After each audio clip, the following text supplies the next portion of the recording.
Imagine you're knee-deep in the cold, grey mud of the River Thames in London. It's low tide, and the air smells of salt, diesel, and 1,000 years of history. Your metal detector screams a high, clean tone. You dig through the gravel and dark, sucking silt, your fingers closing around something small and round. You pull it out.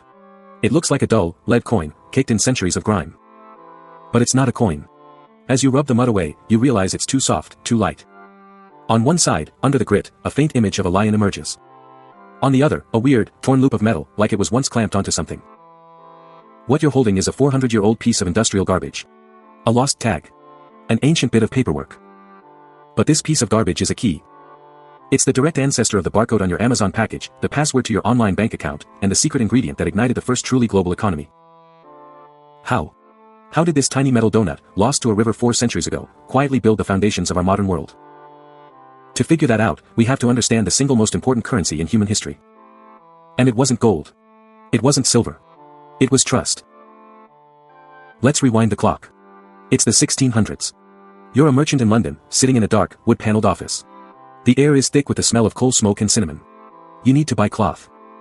But not just a few yards for a new coat. You need to buy a staggering amount, enough to fill a warehouse, enough to clothe a regiment, enough to make your fortune. The very best cloth, the kind your wealthy clients demand, comes from a Dutch city called Leiden, hundreds of miles away across the treacherous North Sea. You've got a name, a supplier. Maybe his name is January. You've never met January. You've never seen his workshop. You have absolutely no way of knowing if he's an honest master craftsman, or a world-class scammer who plans to take your money and send you shoddy, worthless fabric. How do you solve this? How do you send a fortune in silver, a heavy chest that has to be guarded every step of the way, knowing that the cloth you get back, months later, will be the quality he promised?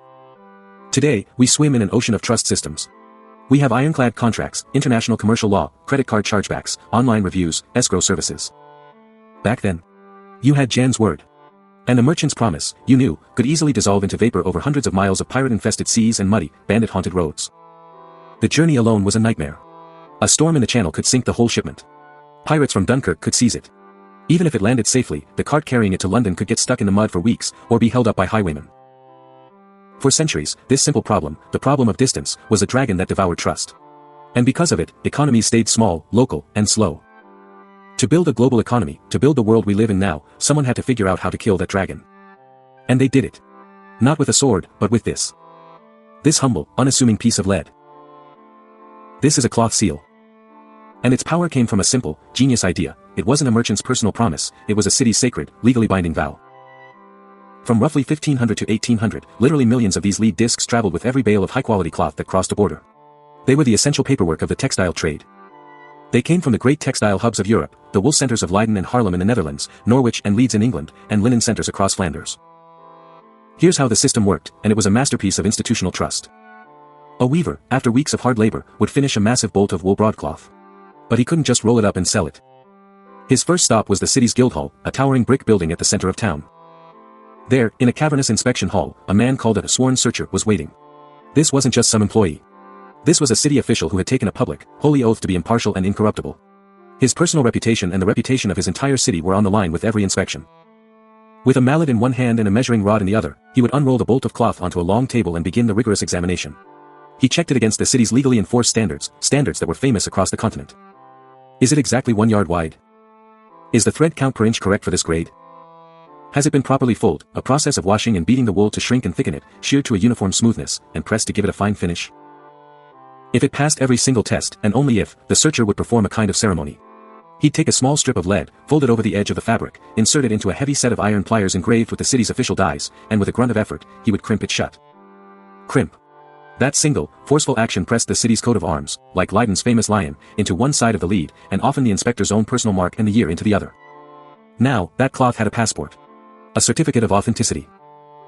This little seal was a fortress of information, readable by any merchant in any port in Europe. It told you the city of origin. It certified the grade and quality of the cloth. It confirmed the exact dimensions of the bolt. And it proved that the proper city and state taxes had been paid. So now, back in London, when you receive a bale with a Leiden seal clamped to its edge, you aren't trusting some guy named Jan you've never met. You are trusting the entire reputation, legal authority, and commercial might of the city of Leiden. To counterfeit a seal was a massive crime. It was like counterfeiting currency. People were thrown in jail, exiled, or hit with fines so enormous they would bankrupt their entire family for generations. The system was protected with the full force of the law. All at once, the dragon of distance was slain. Trust could be packaged, standardized, and shipped right alongside the product. It was a technology of confidence. And the millions of these lead seals now being pulled from riverbeds and farm fields across Europe are the fossilized evidence of this revolutionary idea. They were the quiet, metallic engine that allowed cloth, not coin, to become the fuel of a new global economy. And the cloths they certified? Oh, they were technological marvels in their own right. If you could touch the bale that seal once bit into, you would feel the entire world braided into its fibers. First, let's talk about wool. English and Dutch broadcloth was the bedrock of this new economy. This wasn't the scratchy wool of a peasant's tunic. This was a high-tech fabric. Dense, heavy, so well-fulled that it was almost waterproof. It was the Gore-Tex of its day. The standards policed by the guilds were absolutely ruthless. A standard bolt of Leiden broadcloth was 24 yards long, 1 yard wide. No exceptions. It had a specified weight and feel. A bolt of this stuff wasn't just fabric, it was a unit of credit, as reliable and divisible as a bar of gold. A merchant in Antwerp could pay a debt to a merchant in Venice by shipping him 3 bolts of top-grade English wool. You could literally cut your losses, or your profits, right off the bolt. It was the stable, reliable asset that underpinned the entire system. Next, there was silk. The fiber of emperors, the stuff of dreams. For millennia, its origin was a secret jealously guarded by China. Legend says it was discovered around 2700 BCE by the Empress Lezu, when a silkworm cocoon dropped into her hot tea and began to unravel into a single, shimmering thread. The process was pure biology as technology. Millions of tiny silkworms, Bombyx mori, feasting exclusively on mulberry leaves, would spin cocoons around themselves. Each cocoon was a single, unbroken filament of silk that could be up to a mile long. The patterns woven from this thread weren't printed on top, they were encoded into the very structure of the fabric on astonishingly complex machines called draw looms. Imagine this, a young apprentice, the draw boy, would sit perched atop the massive wooden loom. Below him, the master weaver worked. The draw boy's job was to lift hundreds, sometimes thousands, of cords in a precise, memorized sequence. Each cord he lifted controlled a group of warped threads, creating the pattern. He was a living memory bank, a human computer executing a program one line at a time. It was less weaving, more programming in wood and string. And this incredible silk, damasks, brocades, satins, would soon become one half of the world's most ambitious and lucrative trade route. And then, there was cotton. And when it came to cotton in the 17th century, one place was the undisputed master of the universe, India. Indian cotton wasn't just a fabric, it was a form of chemical wizardry that left Europeans baffled. They started with cotton grown in the rich soils of Gujarat, spun on whirring charka wheels into thread that was impossibly fine, yet strong. In sun-drenched courtyards, weavers stretched these threads onto looms, but the real magic, the secret sauce, happened in the dye pits. Indian artisans were master chemists who had perfected their techniques over 1,000 years. They understood organic chemistry in a way Europeans wouldn't grasp for another 2 centuries. Their secret was the mordant. Before dyeing, they would treat the cloth with substances like alum and myrobalan. These mordants acted like microscopic chemical anchors, biting into the cellulose fibers of the cotton, giving the dyes something to lock onto permanently. Without a mordant, a dye just sits on the surface and washes out. With it, it becomes part of the fiber itself. This is why their indigo blues stayed a brilliant, soul-stirring blue, and their madder reds, coaxed to life with precise recipes of heat and patience, stayed fiery red. Wash after wash, year after year, under the bleaching sun. They also mastered resist dyeing, painting intricate patterns with hot wax or mud. When the cloth was dipped in the indigo vat, the dye couldn't penetrate the waxed areas, leaving behind brilliantly sharp white designs. The result was a fabric they called chintz. It was soft, light, breathable, and exploded with colors that never faded. And when chintz first arrived in Europe, it wasn't just popular. It was a virus. A cultural contagion. It drove the entire continent absolutely insane, sparking riots, creating new laws, and ultimately, reshaping the world. So now we have the key elements, a system for trust, the lead seal. And 3 world-changing fibers, wool, silk, and cotton. The next step was to build the network, to weave these threads into a single, global tapestry of commerce. And it happened on 2 main routes. First, the spectacular silver loop. For 2.5 centuries, from 1565 to 1815, this was the planet's economic backbone, connecting 3 continents in a single, audacious circuit. It begins in a place of utter misery, Potosí, in modern-day Bolivia. A barren, windswept mountain in the Andes so ludicrously rich in silver it was practically made of it. But it came at a terrible cost. The Spanish colonizers forced millions of indigenous and African laborers to toil in its dark, toxic tunnels, where they died by the thousands from accidents, disease, and mercury poisoning. The locals had a name for it, the mountain that eats men. The silver they tore from the earth was crudely smelted, loaded onto llamas, and then hammered into the world's first truly global currency, the legendary Spanish peso de ocho, the piece of 8. These coins, the pirate treasure of legend, were loaded into guarded chests, hauled by mule trains to the Pacific coast, and then packed into the holds of massive treasure ships called Manila galleons. These were the largest ships of their day, floating fortresses designed for one purpose, to cross the largest, most empty expanse of water on Earth. For months they sailed, navigating by stars and currents, to Manila in the Philippines. And waiting for them in Manila's bustling port was a festival of commerce. Chinese merchants in magnificent silk robes were there, their junks laden with the finest silks and porcelains, ready to trade it all for that Potosí silver. Nearby, Indian merchants had arrived with their impossible, color-fast cottons. The silver loop was complete. American geology was being transformed into Asian artistry. The piece of 8 became the universal language of commerce, accepted in any port on the planet. And the cloth it bought sailed back across the Pacific and Atlantic, eventually ending up in the drawing rooms of London and the palaces of Paris. But a far darker loop was being woven at the same time, in the cold, cruel waters of the Atlantic. On the Gold Coast and the bights of West Africa, cloth was currency. Not an elegant metaphor. Literally currency. European traders from England, Holland, and France would arrive with their ships holds full of Indian cottons and simple British woolens. They would unload the bales onto the beaches. The fabrics were graded by quality, their colors and patterns noted in ledgers. And they were counted not in yards, but in abstract units called pieces. And these pieces of cloth, alongside iron bars, guns, and cheap trinkets, were used to buy human beings. The ledgers of the slave traders are chillingly bureaucratic. They lay out a vile, horrific calculus where human lives, men, women, and children, are priced in textiles. The enslaved people were then packed into the holds of the same ships and forced across the brutal Middle Passage to the Americas. There, they were sold to work on plantations, growing sugar, tobacco, and, with bitter irony, raw cotton. That raw cotton was then shipped back to new, emerging factories in Manchester and Leeds, where it was spun and woven into more cloth, which was then shipped back to Africa to buy more people. It was a monstrous, self-perpetuating machine of hunger, greed, and unimaginable violence. A closed loop where the demand for comfort and fashion in Europe was fed directly by human suffering. Every light, beautiful fabric, it turns out, casts a very, very heavy shadow. While these massive global routes were churning with cloth and silver and human lives, something else was quietly evolving back in the workshops of Europe. The technology of creation itself. The very machines that made the cloth. Remember the Chinese draw loom? With the little boy perched on top, acting as a human computer, pulling cords from memory.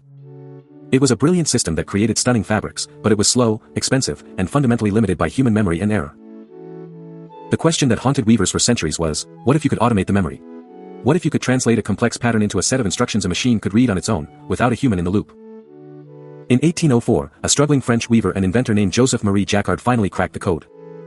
He created a device that could be fitted to the top of a loom. This device read patterns not from a boy's brain, but as a series of holes punched into a long chain of sturdy cards. The system was elegantly simple and brilliantly binary. As the chain of cards fed through the Jacquard mechanism, a set of spring-loaded needles would press against it. If a needle met a hole in the card, it would pass through, activating a hook that would lift a corresponding warp thread. If the needle met solid card, it was blocked, and the thread stayed down. Hole. Lift the thread. No hole. Keep the thread down. 1 and 0. Presence and absence. It was code. A physical program. The Jacquard loom could now weave patterns of breathtaking complexity, portraits, landscapes, intricate florals, far beyond what a human drawboy could reliably manage. And it could do it over and over, perfectly, without ever getting tired, getting distracted, or making a mistake. It was a revolution in textiles. But its true legacy would be far, far bigger. A few years later, an English mathematician and inventor named Charles Babbage was at a party. There, he saw a portrait of Jacquard himself that had been woven on a Jacquard loom. It was made from black and white silk thread, using an astonishing 24,000 punch cards, one for each line of the image. It was so detailed it looked like a fine engraving. Babbage had a lightning bolt realization. He thought, if a machine can be given a set of instructions on punch cards to weave a complex visual pattern, couldn't a different kind of machine be given instructions on punch cards to weave a complex mathematical pattern? To execute a calculation. This idea became his analytical engine, the conceptual blueprint for the first general-purpose computer. It was designed to be programmed with, you guessed it, punch cards. His brilliant collaborator, the mathematician Ada Lovelace, saw the connection with even greater clarity. In her notes, she wrote that the analytical engine weaves algebraic patterns just as the Jacquard loom weaves flowers and leaves. Stop and think about that sentence. She understood that the pattern, whether it's made of thread or numbers, is just information. And the machine, loom or engine, is just a device for processing it. She was the first person to see beyond mere calculation and grasp the full potential of computing. The punch card system inspired by the loom went on to be used in tabulating the 1890 census, and it remained a staple of computing for the next 80 years. The code that runs our entire world today, the software on your phone, the networks that connect us, was born from the desire to make prettier fabrics, faster. The ghost in the modern machine is a loom. Okay, let's go back to where we started. To the banks of the Thames. Let's pick up that little lead seal, feel its weight in our hand, and watch as the connections start to hum inside it. It's not an ancient artifact anymore. It's a mirror. That system of standardized marks, invented in the 1500s to create trust across vast, uncertain oceans. What is the barcode on a FedEx box, if not a cloth seal for the 21st century? A scanner tells the system its origin, its contents, that its taxes have been paid, and that it is what it claims to be. The QR code you scan at a restaurant to see a menu? It's a modern guild stamp, verifying the identity of the establishment and connecting you to their information. An RFID tag on a shipping container is the ghost of the inspector's mark, tracking a product's journey from a factory in Vietnam to a shelf at your local Target. The system is the same. The principles of trust, verification, and standardization just became digital, faster, and utterly invisible. What about that viral chintz from India? That explosive, unstoppable wave of consumer desire for something new, beautiful, and affordable. What is fast fashion, if not chintz on hyperdrive? It's the same engine. Patterns churned out not by artisans, but by algorithms that scrape social media to predict the next big trend in seconds. Dyes that give us every color imaginable, but too often end up sluicing into the rivers of Bangladesh and China, creating ecological dead zones. The same insatiable desire for the new, printed on our credit cards and delivered to our door in 24 hours. The pace has changed, but the fundamental loop of desire, production, and consequence is identical. And that punch card. That beautiful, simple, binary idea that a machine can follow instructions based on hole or no hole. You are looking at, and listening to, its direct descendant right now. The YouTube recommendation algorithm that chose this video for you is a jacquard loom of the mind. It takes your data points, your clicks, your watch time, your subscriptions, your pauses, as the holes in the card. Click means 1. Skip means 0. And based on that input, it weaves a personalized reality just for you, a pattern of content designed to keep you watching. The punch cards became software that now decides which car you see ads for, which news stories appear in your feed, and which shirt you buy next. The pattern, at last, resolves. Our closets are not just places we store clothes. They are archives. They are archives of power, of technology, of trust, of beauty, of violence, and of code. To read the simple, tiny label on the back of your t-shirt is to read the secret history of an empire. So let's try something. Right now. Pause for a second and look at the tag on the shirt you're wearing. I'll wait. Find the part that says, Made in, where does it say? Drop that country's name in the comments below. Let's create a map of our global closet, right here in the comments section. It'll be fascinating. And if this journey down the rabbit hole of history has you thinking, then subscribe for more deep dives into the hidden stories that secretly shape our world. We upload new investigations every single day. Finally, remember that tag on your collar is a modern seal. It binds you, right now, to ports and fields and the fingers of people you will never meet. The full, incredible story of that global journey is woven into everything we wear. And a piece of that story is right here, in the video waiting for you on your screen now. Click it. Watch it. And never stop digging.